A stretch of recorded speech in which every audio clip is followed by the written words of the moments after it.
নমস্কার। ইংরেজি নববর্ষের প্রাক্কালে আপনাদের জন্য আরেকবার ফিরিয়ে আনলাম একটি অপূর্ব সুন্দর অ্যাংলো ইন্ডিয়ান মাংস রান্না, মাটন ফ্রিটাত কারি।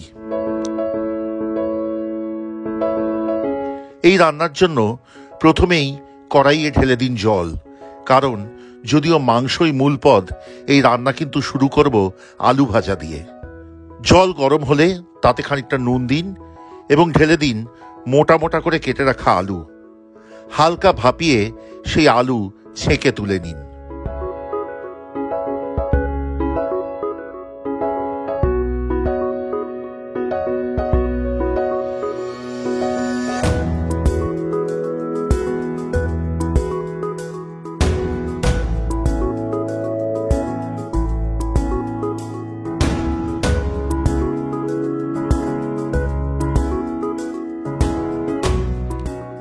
এবার আবার নতুন করে কড়াই বসিয়ে তাতে ঢেলে দিন সাদা তেল।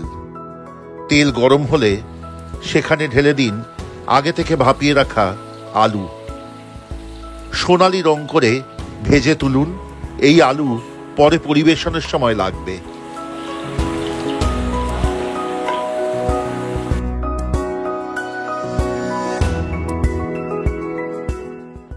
আলু ভাজা হয়ে গেলে সেই তেলেই দিয়ে দিন বেশ খানিকটা ঝিরি করে কেটে রাখা পেঁয়াজ। পেঁয়াজ সোনালি হলে অর্থাৎ বেরেস্তা হলে ছেঁকে তুলে নিন।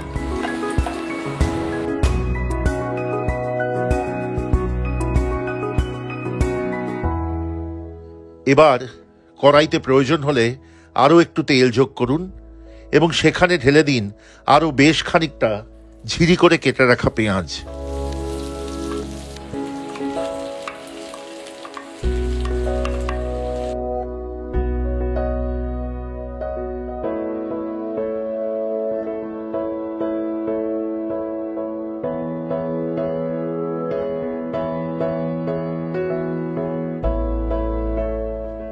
তারই সাথে যোগ করুন খানিকটা আদা কুচি। আমি এখানে 2 কাপ পেঁয়াজে 1.5 টেবিল চামচ আদা কুচি নিয়েছি। সাথে নিন 1.5 টেবিল চামচ রসুন কুচি। অল্পক্ষণ ভাজুন যাতে আদা রসুনের কাঁচা গন্ধ চলে যায়। ততক্ষণে আলাদা একটি পাত্রে গুলে নিন কাশ্মীরি লঙ্কা, শুকনো লঙ্কার গুঁড়ো, জিরে, হলুদ এবং তার সাথে দিয়ে দিন খানিকটা জল এবং মল্ট ভিনিগার। যদি মল্ট ভিনিগার না থাকে তাহলে সাধারণ ভিনিগার ব্যবহার করতে পারেন।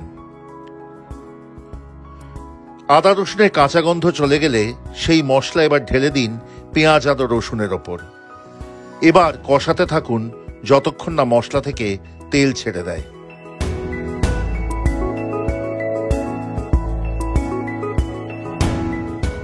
মশলা ভাজা হয়ে আসলে তাতে যোগ করুন খানিকটা কাঁচা লঙ্কা কুচি।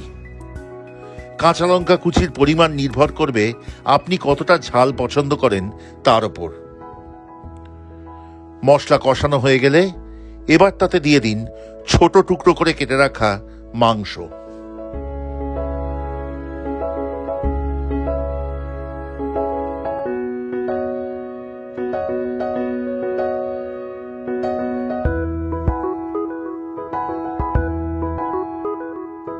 মশলা মিশিয়ে কষাতে থাকুন রান্নাটি।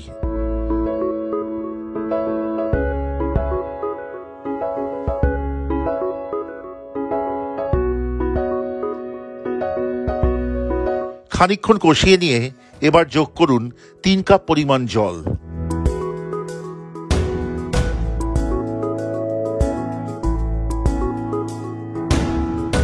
ভালো করে মিশিয়ে নিয়ে যোগ করুন স্বাদ অনুযায়ী নুন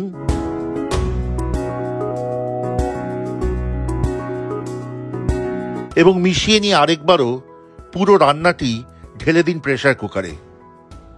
প্রেসার কুকারের ঢাকা বন্ধ করে এবার শীষ দিন। কটি শীষ পড়বে তা কিন্তু নির্ভর করবে মাংসের গুণমানের ওপর। আমি এখানে 4 থেকে 5টি শীষ দিয়েছি যাতে মাংস নরম হয়ে সুসিদ্ধ হয়।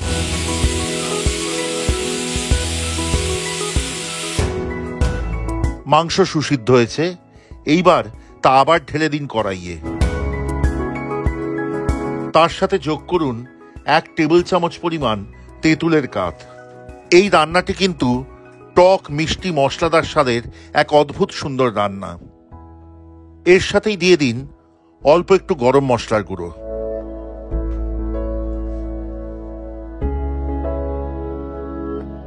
এই পর্যায়ে ভালো করে মিশিয়ে নিয়ে রান্নাটি ফুটতে দিন।